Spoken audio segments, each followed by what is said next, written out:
اور اب انہوں نے آہستہ آہستہ جو ہے وہ اس سے ریٹریٹ کرنا شروع کر دیا ہے، جیسے کہ انہوں نے شہباز گل کے بیان سے بھی پوری طرح نہیں، تھوڑا سا ڈسٹنس کیا ہے اپنے آپ کو۔ جلسے میں بھی انہوں نے ایک دفعہ میر جعفر اور میر صادق کا ذکر ضرور کیا، لیکن اب وہ اس کو یہ شکل دینے کی کوشش کر رہے ہیں کہ نہیں نہیں، اصل میں تو میں یہ جو شہباز شریف ہے یا نواز شریف ہے یا آصف زرداری ہے یا فضل الرحمان ہے، میں ان کی بات کر رہا ہوں۔ ٹھیک ہے، چلیں ان کے حامی تو شاید مان لیں، لیکن جو نیوٹرل آبزرورز ہیں وہ اس پر سوال تو اٹھائیں گے۔ دوسرا جو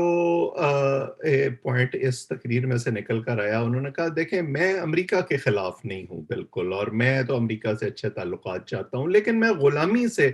جو ہے ان کی نجات دلانا چاہتا ہوں پاکستان کو۔ اچھا، ایک طرف تو آپ 4 مہینے سے یہ کہہ رہے ہیں کہ امریکہ ہمارے خلاف سازش کر رہا ہے، دوسری طرف آپ امریکہ کے اندر جو ہے وہ لابنگ فرمز ہائر کر رہے ہیں کہ آپ کی پارٹی کے امریکہ کے ساتھ تعلقات درست ہوں۔ بظاہر آپ نے بڑی چالاکی کی ہے کہ P T I U S A کے پلیٹ فارم سے آپ نے اس لابنگ فرم کو ہائر کیا ہے $25,000 ماہانہ پہ، اس کے کاغذات بھی سامنے آ گئے ہیں، لیکن یہ سب جانتے ہیں کہ P T I U S A جو ہے اور اس معاہدے کے اندر بھی لکھا ہوا ہے کہ وہ جو اپنی پیرنٹ آرگنائزیشن ہے یعنی پی ٹی آئی پاکستان،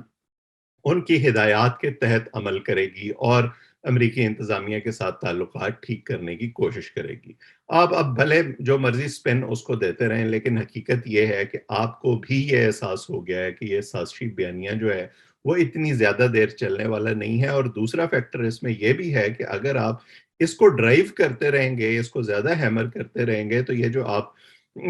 ساری فنڈنگ اکٹھی کرتے ہیں اپنے اسپتال کے لیے اور کالج کے لیے اور پارٹی کے لیے امریکہ کے اندر سے اور دوسرے ملکوں سے، اس میں بھی آپ کے لیے مسائل پیدا ہوں گے۔ اور فورن فنڈنگ کیس تو ویسے ہی جو ہے وہ اس وقت پی ٹی آئی کے لیے ایک وبال جان بنا ہوا ہے۔ تیسری جو انہوں نے اس میں بات کی، وہ انہوں نے کہا کہ نواز شریف صاحب کو واپس لانے کی کوششیں ہو رہی ہیں۔ میرا خیال یہ ہے کہ یہ انہوں نے صرف الزام نہیں لگایا، یہ انہوں نے انفارمیشن کی بنیاد پر کہا ہے، کیونکہ ہمیں بھی اس طرح کی خبریں مل رہی ہیں کہ یہ جب نیا سیٹ اپ آیا تھا تو ڈیل کا یہ حصہ تھا کہ نواز شریف صاحب بھی واپس آئیں گے، اگرچہ وہ اتنے ایکٹیو نہیں ہوں گے۔ فور فرنٹ پہ جو ہے وہ شہباز شریف صاحب رہیں گے، مریم اور نواز شریف بیک گراؤنڈ میں رہیں گے۔ لیکن اب اس وقت جو سیاسی صورتحال ہے پاکستان میں، جس میں عمران خان صاحب جلسے کر رہے ہیں، کراؤڈز پل کر رہے ہیں، ایک ایسی قوت کی ضرورت ہے مسلم لیگ نون کو جو ان کی الیکشن کیمپین کو لیڈ کر سکے، اور وہ مریم نواز نہیں ہو سکتی، وہ نواز شریف ہوں گے، کیونکہ نواز شریف کی طرف جس طرح سے اٹریکٹ ہوگا ان کا ووٹر، اور شہباز شریف کے اندر وہ صلاحیت نہیں ہے، وہ نہ اتنے امپریسو سپیکر ہیں، نہ جو ہے لوگ اس طرح سے اٹریکٹ ہوتے ہیں ان کی طرف جیسے ووٹر ہمیشہ کہا جاتا ہے کہ مسلم لیگ نون کا ووٹر اصل میں نواز شریف کا ووٹر ہے، شہباز شریف کا ووٹر نہیں ہے، وہ صرف ایک اچھے ایڈمنسٹریٹر ہیں۔ یہ اب بڑا انٹرسٹنگ ہوگا کہ جب نواز شریف صاحب واپس آتے ہیں، کیا وہ اسلام آباد آتے ہیں یا لاہور آتے ہیں، اور اس کے بعد پاکستان کی سیاست کیا رخ اختیار کرتی ہے۔ چوتھا اور آخری پوائنٹ جو ہے، جو اسی تیسرے پوائنٹ سے جڑا ہوا ہے نواز شریف کی واپسی کے ساتھ، وہ ہے کہ عمران خان صاحب نے جب یہ کہا کہ میں اب واپس عوام میں جاؤں گا، میں اپنے لوگوں کے پاس جاؤں گا اور میں جلسے کروں گا، اور انہوں نے ایک وہ پرچہ نکال کر پوری لسٹ بھی گنوائی کہ وہ کس کس شہر میں جلسے کریں گے، سندھ میں بھی جائیں گے، اور ان کے خیال میں اب وہ سندھ کو بھی غلامی سے آزاد کروا سکتے ہیں پیپلز پارٹی کی۔ لیکن یہ اس بات کی بڑی واضح انڈیکیشن تھی کہ انہیں اب یہ احساس ہو گیا ہے 4 مہینے کے بعد کہ وہ جو ان کا خیال تھا کہ وہ دباؤ ڈال کر فوری الیکشن جو ہے وہ کروا سکتے ہیں، وہ الیکشن تو ان کو نہیں مل رہا، الٹا جو ہے ان کے لیے مسائل بڑھتے جا رہے ہیں، جس طرح جو ہے وہ شہباز گل کا واقعہ ہوا یا اے آر وائی پر جس طرح سے کریک ڈاؤن ہوا ہے، اور عمران خان صاحب نہیں چاہتے کہ وہ اپنی ساری کشتیاں جلا دیں اور ڈسکوالیفائی ہو کے گھر بیٹھ جائیں، کیونکہ وہ کام جو وہ اپنی پوری طاقت رکھتے ہوئے حکومت میں رہ کر نہیں کر سکتے تھے ان تمام سیاسی جماعتوں کے ساتھ، وہ اب اقتدار سے باہر ہو کے کیسے کر سکتے ہیں۔ مجھے لگتا ہے کہ یہ ریالٹی اب ان کو آہستہ آہستہ جو ہے وہ سمجھ میں آنی شروع ہو گئی ہے، تو انہوں نے یہ فیصلہ کیا ہے کہ ٹھیک ہے پھر مجھے کوئی نہ کوئی ایکٹیویٹی تو چاہیے، اور ان کے اندر تحریک تو ویسے ہی بہت زیادہ ہے، وہ ایجیٹیشنل پالیٹکس میں بلیو کرتے ہیں، اقتدار کے اندر رہتے ہوئے بھی وہ کنٹینر سے نیچے نہیں اترے، تو اب وہ ایک طرح سے ایک طویل الیکشن مہم میں چلے جائیں گے کہ الیکشن جب بھی ہوں ان کا ووٹر ان کے ساتھ اس دوران میں جڑا رہے، اور وہ اس کو جو ہے گیلونائز کرتے رہیں کسی نہ کسی بہانے سے، اور اس دوران میں جو کچھ بھی ہوگا، چاہے وہ اکانومی ہو، چاہے وہ جو ہے وہ امن و امان ہو، یا فارن پالیسی ہو، وہ ہر چیز کو اپنے سیاسی بیانیے میں فٹ کرنے کی کوشش کریں گے آپ، اور ایک طرح سے وہ یہ چاہتے ہیں کہ ان کو ایک ہیڈ سٹارٹ بھی مل جائے کہ جب نواز شریف آئیں اور وہ یہ سلسلہ شروع کریں تو عمران خان صاحب اس سے پہلے ہی یہ کر رہے ہوں۔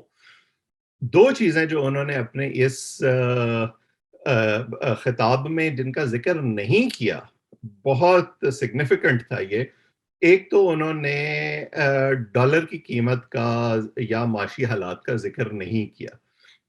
یا اتنی تند و تیزی سے نہیں کیا جو وہ عام طور پر اپنے پچھلے جلسوں میں کرتے رہے ہیں۔ اس کی وجہ یہ ہے کہ ڈالر 250 سے اب 207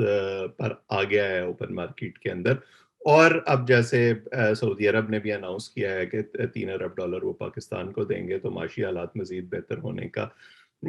امکان ہے۔ تو خان صاحب کو اندازہ ہے کہ شاید اس بیانیے کو ایکسپلائٹ کرنا اتنا آسان نہ ہو۔ اس سے بھی زیادہ اہم بات یہ ہے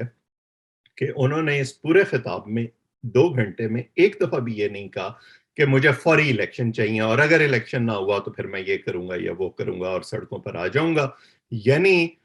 ان کو یہ جیسے میں نے کہا کہ یہ ریالٹی اب سمجھ میں آنی شروع ہو گئی ہے کہ میں بہت زیادہ آگے بڑھ گیا ہوں، اب مجھے آہستہ آہستہ یہاں سے پیچھے ہٹنا ہے، دروازے اپنے لیے کھلے رکھنے ہیں، اور کوشش کرنی ہے کہ کوئی راستہ بنے، بجائے اس کے کہ میں اپنی ساری کشتیاں جلا دوں اور گھر بیٹھ جاؤں، اور اس کے بعد جو ہے وہ جب الیکشن آئے تو میرے ہاتھ میں کچھ نہ ہو یا میرے ہاتھ بندھے ہوئے ہوں۔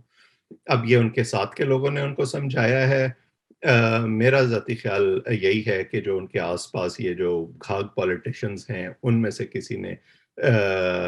ان کو سمجھانے کی کوشش کی ہے، کیونکہ ان کا جو یہ خیال تھا کہ ان کو مدد ملے گی اسٹیبلشمنٹ کے کسی گروپ سے، اور اس کی بنیاد پر جو ہے وہ اپنی ان روڈز بنائیں گے،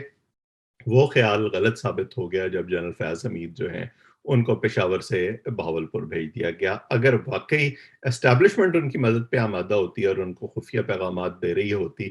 اور وہ ان کے اعتماد کی وجہ ہوتا، تو پھر یہ تبدیلی شاید اس طرح سے نہ آتی۔ یہ میرا تجزیہ تھا عمران خان صاحب کی تقریر پہ، اور اس پر مزید بھی بات کرتے رہیں گے۔ آپ اس چینل کو سبسکرائب کریں تاکہ یہ گفتگو آئندہ بھی آپ تک پہنچتی رہے۔ آج اتنا ہی، آپ سب کا بہت بہت شکریہ۔